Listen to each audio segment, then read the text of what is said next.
សួស្តីប្រិយមិត្តអ្នកក្លាហានទាំងអស់គ្នាថ្ងៃនេះគឺយើងមកបន្តអេនីមេមិនមែនជា novel ដូចជារដងឡើយហើយថ្ងៃនេះ admin ក៏មានរឿងថ្មីមួយនាំមកជូនអ្នកទាំងអស់គ្នាផងដែរដែលរឿងនោះមានចំណងជើងជាភាសាអង់គ្លេសថា Walking the Way All Alone ដែល admin ក៏បានដាក់ជាឈ្មោះភាសាខ្មែរទៅកាន់រឿងនេះផងដែរថាមហាមាគ៌ាដ៏ឯកោមុននឹងចូលទៅដល់សាច់រឿង admin សូមនិយាយអំពីតួអង្គឯកនៅក្នុងរឿងនេះបន្តិចដែលតួអង្គឯកនោះគាត់គឺមានឈ្មោះថា Lolly ចំពោះ Lolly កើតនិងធំធាត់នៅក្នុងទឹកដីគ្មានវិញ្ញាណនៃទ្វីបប្រាក់គឺជាកន្លែងដែលគាត់បានក្រោកឈរខ្លាចទៅជាឃាតករកំពូលនៃសាលពិឃាត Tenchu ដោយចំណាយទៅលើជីវិតផ្ទាល់ខ្លួនរបស់គាត់ឪពុករបស់គាត់គឺជា Master Sion ទទួលបានឱកាសតិចតួចនៅក្នុងការរស់រានមានជីវិតអញ្ញាតឲ្យ Lolly គេចផុតពីទ្វីបប្រាក់ហើយចែកដំណើរទៅកាន់ពិភពកណ្ដាលនៅទីនោះគាត់ក៏ស្វែងរកផ្លូវពិតនៃការរំដោះហើយជីវិតរបស់គាត់ក៏មានការផ្លាស់ប្ដូរនេះគ្រាន់តែជាការរៀបរាប់ intro បន្តិចបន្តួចប្រាប់ទៅកាន់អ្នកក្លាហានទាំងអស់គ្នាតែប៉ុណ្ណោះ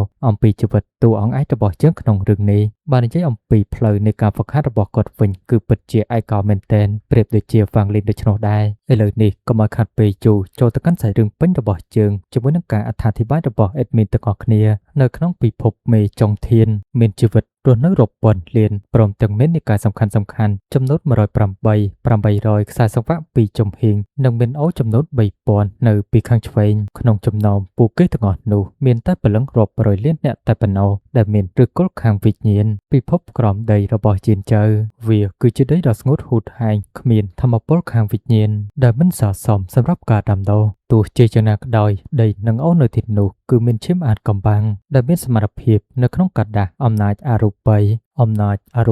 នៅក្នុងពិភពនៃការដាំដុះវាគឺជាទេពកោសល្យសំខាន់ទី2បន្ទាប់ពីតាវនិងចក្រអមតៈកាលពី1000ឆ្នាំមុននៃការឈីសានៃអាណាចក្រខាងលើបង្កើតសាលធាតុកោធិនជូនៅទីនេះនិងជ្រើសរើសគ្រាប់ពូជដែលមានគុណភាពខ្ពស់សាលធាតុកោធិនជូបន្ទាប់មកក៏បានក្លាយទៅជាអង្គភាពនៃឃាតករដែលត្រូវបានគេជួលដល់ល្បីល្បាញជាងគេនៅយីចៅក្រោមការបញ្ជារបស់ឈីសាជីវិតនឹងត្រូវបានបាត់បង់ឃាតករដែលបានចេញសម្លាប់ពួកគេគឺពិតជាឃោឃៅមនុស្សម្នាក់នៅពេលដែលបានលើឈ្មោះគឺពិតជាញាក់ខ្លួនពោពេញត្រការភ័យខ្លាចនៅលើភ្នំដ៏ខ្ពស់មានបរិស2នាក់ស្ត្រីម្នាក់កំពុងតែឈរនៅជិតជ្រោះមិនយូរប៉ុន្មានពួកគេក៏បានទម្លាក់ខ្លួនចុះមកជាមួយនឹងស្លាប់នៅពីក្រោយខ្នងរបស់ពួកគេហោះហើរពាសពេញនឹងចំណែកនៅផ្នែកខាងក្រោមវិញមានរទេះសេះកំពុងតែធ្វើដំណើរឆ្លងកាត់ព្រៃមួយរត់សំដៅយ៉ាងលឿនទៅមុខអូសដោយសេះចំនួន3ចំណែកអ្នកទាំង3នេះក៏បានហោះពាសពេញនឹងឆ្វែលជុំវិញចន្លងភ្នំមិនយូរប៉ុន្មានក៏បានធ្វើដំណើរមកពីលើរទេះសេះកំពុងតែធ្វើដំណើរពីខាងក្រោមបោះនៅក្របបែកជាច្រើនចុះមកបង្កើតឲ្យមានការផ្ទុះជាបន្តបន្ទាប់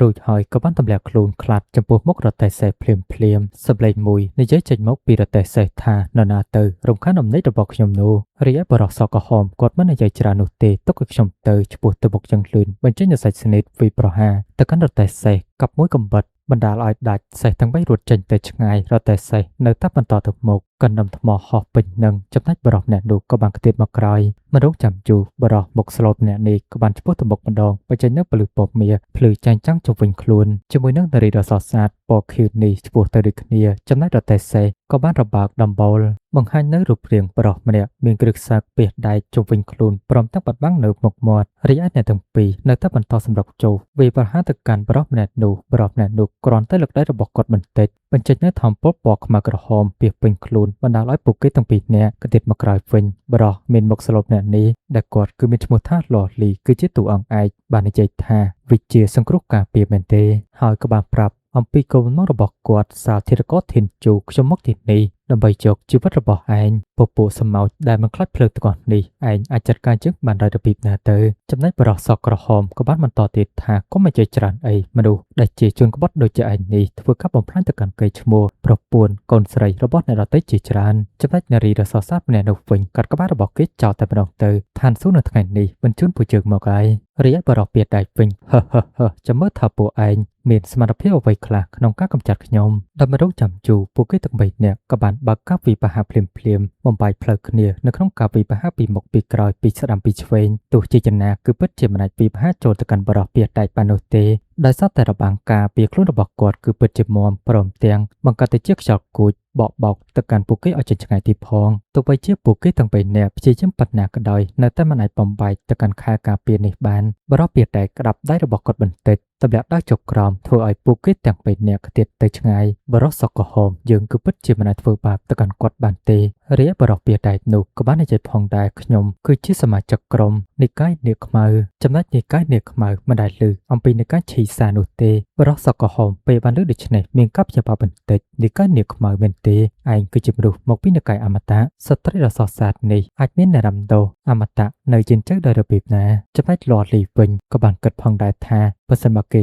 គឺជាមនុស្សពិតឆាប់បង្ហាញរូបរាងកាយពិតដល់គ្រឿងសឹកនេះចេញមកកុំលាក់កំបាំងនៅពីក្រោយអីបានរួចឆ្នេះទេឯងគ្រាន់តែជាមនុស្សខ្លាចបន្លំតែប៉ុណ្ណោះចំណែកបរោះដែលមានពាក់គ្រឿងសឹកសបន្តិចឯងគឺពិតជាឆ្លាតណាស់ពួកគេទាំងពីរនាក់ងូក្បាលរកគ្នាលលីគប់ដើរទៅមុខអ្នកទាំងពីរសម្រុកវិបាហពីសងខាងលលីកាប់មួយដាវបរោះគ្រឿងសឹកចាប់ជាប់បរោះសកហមកាប់វិបាហពីក្រោមនារីមានសម្លៀកពាក់ពណ៌ខៀវលោតមកពីខាងលើចាប់មួយដាវប្រាក់ខ្សែសម្រាប់ចងកទោះជាយ៉ាងណាបរោះម្នាក់នោះនៅតែទប់ទល់បានឃើញដូច្នេះលលីក៏បានលោតធាក់មួយជើងទៀតម្ដាយគេខ្ទាតទៅឆ្ងាយយ៉ាងណាបរិបម្នាក់នោះនៅតែងើបឡើងវិបាហាគេម្ដាយឲ្យខ្ទាតទៅក្រោយអ្នកទាំងពីរក៏បានស្ទុះមកបន្ថែមទៀតនៅទីបំផុតពួកគេក៏បានខ្ទាតចេញទាំង3នាក់ក៏ប៉ុន្តែលាត់លីលោតស្ទុះទៅជន់ថ្មបន្តិចហក់ទៅលើឡើងខ្ពស់កាប់បំបែកទៅកាន់ដបមួយបញ្ចេញនៅសារធាតុពណ៌ខ្មៅជាច្រើនផ្ទុះពីពេញនឹងបណ្ដាលឲ្យបរិបគ្រឿងសឹកព្យាយាមនៅក្នុងការទប់ទល់ក៏ប៉ុន្តែវាគឺពិតជាមិនងាយស្រួលទីបំផុតគាត់ក៏មានការចាញ់ព្រៀបបន្តិចអ្នកទាំងពីរនៅពេលបានឃើញដូច្នេះរោងកម្លាំងគ្នាបន្ត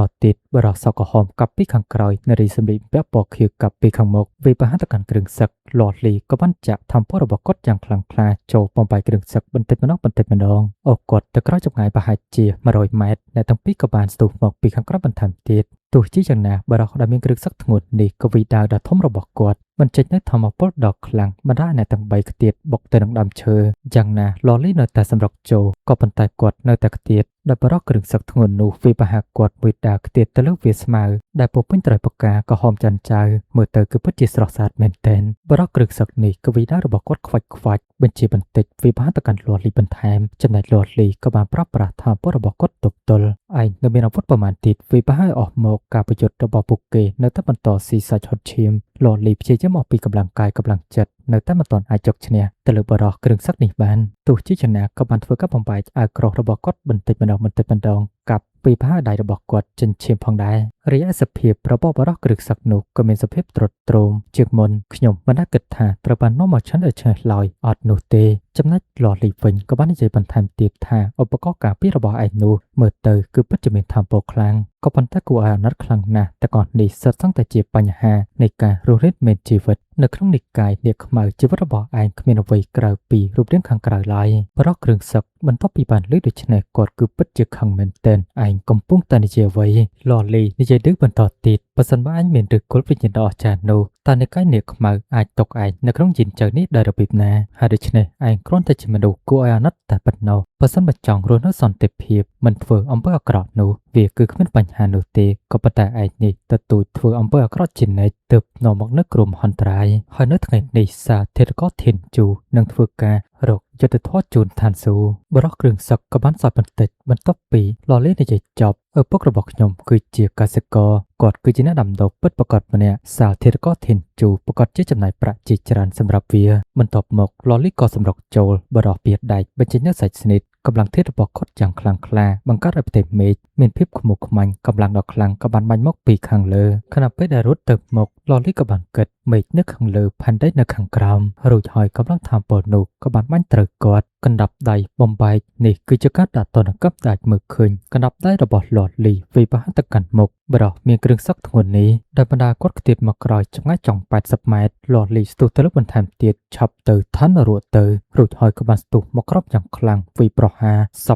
ពយោតែម្ដងដែលបណ្ដានៅទីនេះឡើងរំជួយហើយកណ្ដាប់ដៃចុងក្រោយក៏បានធ្វើឲ្យបរិសម្នាក់នោះដេកសន្លប់បាត់ទៅហើយផ្ទៃមុខរបស់គាត់ដែលពោពេញទៅគ្រឿងសឹក ក៏វាមានស្នាមប្រេះលលីនេះគឺជាការដាក់ទណ្ឌកម្មមើលទៅគាត់គឺពិតជាកំណាចមែនទែនរីឯពួកគេទាំងពីរនាក់នៅពីខាងក្រោយនេះមានអ្វីកើតឡើងទៅហាក់បីជាលលីមានអំណាចអរូបីមែនទេតើពួកយើងគួរតែបន្តផែនការដើមរបស់ពួកយើងឬអត់ចំណែកបរិសសក្រហមមិនចង់គិតច្រើនឡើយកាន់ដាវដ៏ធំរបស់គាត់ស្ទុះទៅមុខស្ត្រីពណ៌បៃតងសួរទៅកាន់លលីលោកមិនរងរបួសទេឬក៏ប៉ុន្តែនាងកំពុងតែរត់ទៅដាវតម្រង់ទៅចំកក៏ប៉ុន្តែលលីគេចផុតស្ទុះមកវិញម្ដងទៀតលលីក៏វត្តទៅម្ខាងបរិសសក្រហមក៏បានកាប់មកលលីគេចផុតទប់ជាមួយនឹងនារីមានសម្លៀកពាក់ពណ៌លឿងបរិសសក្រហមក៏បានវាយប្រហារពីក្រោយនារីម្នាក់នោះវាយប្រហារពីខាងមុខនៅពេលនេះ2ទល់នឹង1ខណៈពេលដែលពួកគេស្ទុះមកម្ដងទៀតលលីប្រើដៃធម្មពលទាំងពីរចាប់ទៅកាន់បរិសសក្រហមចំណែកនារីកាន់ដាវក៏វាយដៃបន្តិចទៀតទៅចម្ងាយណាចម្ងាយណីចំពោះបរិសសក្រហមនេះគាត់គឺមានឈ្មោះថាមេងឡុង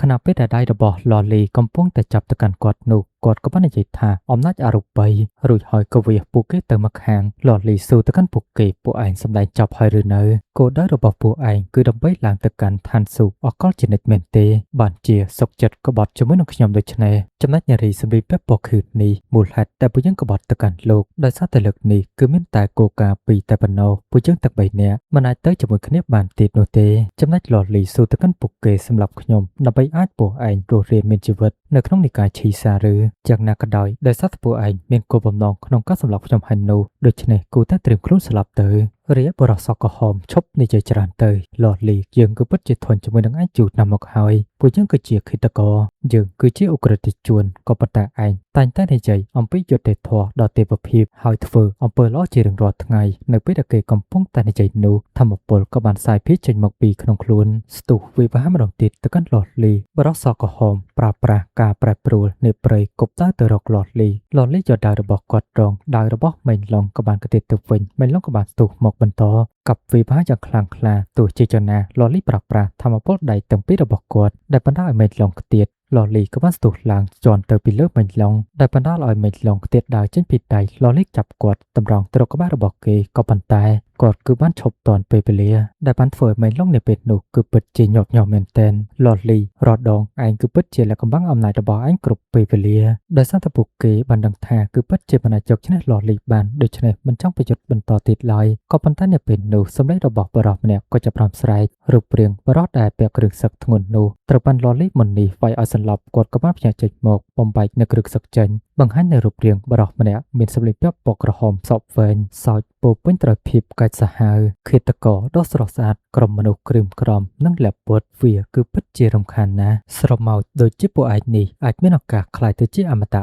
ដែរមែនទេខណៈពេលដែលខ្ញុំគ្មានឫសគល់វិញ្ញាណទាំងស្រុងលលីពួកគេចង់សម្លាប់ទៅកាន់ឯងបើសិនបើឯងចង់ក្លាយទៅជាមនុស្សល្អពិតប្រាកដនោះឯងគួរតែដោះលែងពួកគេដូច្នេះអនុញ្ញាតឲ្យខ្ញុំជាអ្នកធ្វើវាម្ដងបន្ទាប់មកចង្អុលដាវរបស់គាត់បន្តិចធម្មពលខ្មុលខ្មាញ់មកចេញមកពីក្រោយខ្នងរួមជាមួយនឹងដួងវិញ្ញាណជាច្រើនចេញមកឆ្វែលមកកាន់ពួកគេទាំង3នាក់មិនជួបប្រមាណនារីសម្លៀកពាក់ពណ៌ខៀវមេងឡុងក៏ត្រូវបានគ្រប់គ្រងផ្នែករបស់ពួកគេឡើងក្រហមមានតែលលីតែប៉ុណ្ណោះដែលមិនអីនិយាយទៅមានភ្លេចប្រាប់ចំពោះនារីមានសម្លៀកពាក់ពណ៌ខៀវនោះនាងគឺមានឈ្មោះថាសៀវសៀងនៅពេលដែលបានឃើញពួកគេទាំងពីរដូច្នេះលលីក៏មានការព្រួយបារម្ភផងដែរហើយទៅកាន់ពួកគេទាំងពីរនាក់ក៏ប៉ុន្តែបរិសប្រៀបដូចជាខ្មោចនេះពួកឯងស្លាប់ទាំងអស់គ្នាទឹកមុខរបស់គាត់គឺពិតជាសាហាវមែនទែនសើចពោពេញដោយភាពកាច់សាហាវចំណែកលលីក៏បានដឹងថានេះគឺជាបច្ចេកទេសគ្រប់គ្រងតុក្កតាមែនទេបញ្ចេញនូវធម្មពលពណ៌មេរបស់គាត់កំចាត់ទៅកាន់ធម្មពលខ្មៅហើយទៅកាន់សៀវសៀងនិងមេងឡុងអ្នកទាំងពីរមិនអីទេឬក៏ប៉ុន្តែបន្ទាប់ពីកលិចមើលម្ដងទៀត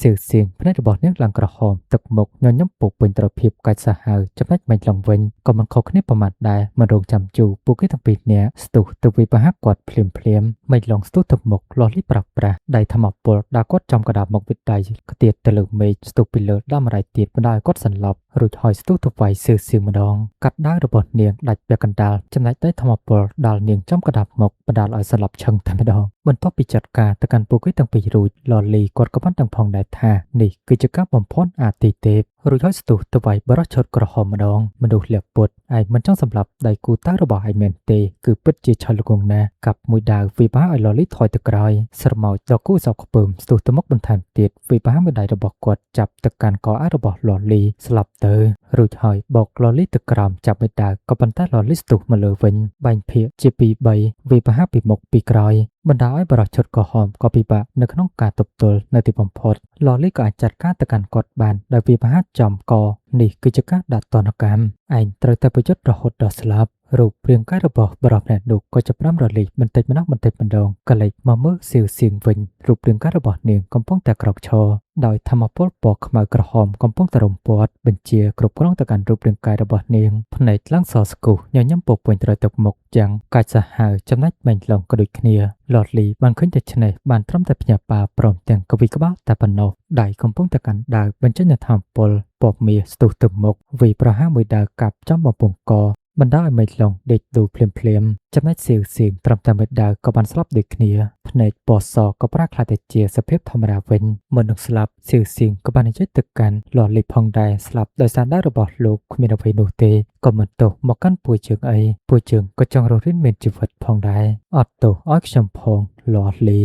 លីក៏បានសម័យអំពីសៀវសៀងនិងមេឃឡុងកំពុងតែជជែកគ្នាមេឃឡុងក៏បាននិយាយថានៃការឆីសាផ្ដាល់គោលការណ៍ពីរតែប៉ុណ្ណោះលលីគឺមានឫសគល់ខាងវិញ្ញាណចំណែកពួកជើងគឺគ្មានឡើយហើយដូច្នេះគេគឺមានអំណាចអរូបីលោកគ្រូកំពុងតែបង្ហាញការលំអេងទៅកាន់អាសម្រាមនោះហើយបើសិនបើជើងមិនសម្លាប់ទៅកាន់គាត់នោះទេពួកជើងប្រកាសជាសម្លាប់គ្នាទៅវិញទៅមកមិនខានខណៈពេលដែលពួកគេទាំងពីរនាក់កំពុងតែជជែកគ្នាលលីក៏បានលួចស្រាប់ពីក្រោយហើយដូច្នេះហើយបានជាគាត់បានដឹងរឿងរ៉ាវទាំងអស់មេងឡុងក៏បានបន្តទៀតថានៅក្នុងតំបន់មេចុងទៀនមានតែអ្នកដែលមានឫសគល់ខាងវិញ្ញាណតែប៉ុណ្ណោះដែលស័ក្តិសមសម្រាប់ការដាំដុះព្រមទាំងមានឫសគល់វិញ្ញាណនិងមានអំណាចអរូបីព្រមទាំងអាចឲ្យពួកគេក្លាយទៅជាអ្នកគ្រប់គ្រងនិកាយប៉ុន្តែលលីនោះគឺគ្មានអ្វីសោះកលិបមកពេលបច្ចុប្បន្នវិញត្រីកំពុងតែហែកទឹកស្លឹកឈើពណ៌ក្រហមចាត់ចៅកំពុងតែធ្លាក់ចុះមកធូលីប្រែក្លាយទៅជាធូលីអ្នករស់ប្រែក្លាយទៅជាស្លាប់ពលឹងប្រកាសជាត្រូវវិនាអ្វីសិតសឹងតែត្រូវបានបំផ្លាញចោលតាមពិតផៃគ្រាន់តែជាធូលីមួយក្តាប់តូចតែប៉ុណ្ណោះ100ឆ្នាំនៃជីវិតមនុស្សគ្រាន់តែជាសវណ្ណតែប៉ុណ្ណោះគ្មានអ្វីស្ថិតស្ថេរជារៀងរហូតនោះទេរួចហើយរូបរាងកាយរបស់សៀវសៀងនិងមេឃឡុងក៏ត្រូវបានរលាយបាត់លតលីកំពុងតែឈរពោពេញទៅមុខយ៉ាងកំសត់តែម្នាក់ឯងមេឃឡុងសៀវសៀងលាហើយចំណែកខ្សែរឿងរបស់យើងភាគទី1ក៏ត្រូវបានបញ្ចប់យើងរងចាំជួបគ្នានៅភាគបន្តទៀតតែកុំភ្លេច Subscribe និង Follow Facebook Page របស់ Admin ម្នាក់មួយផងណានៅពេលនេះ Admin បាយបាយ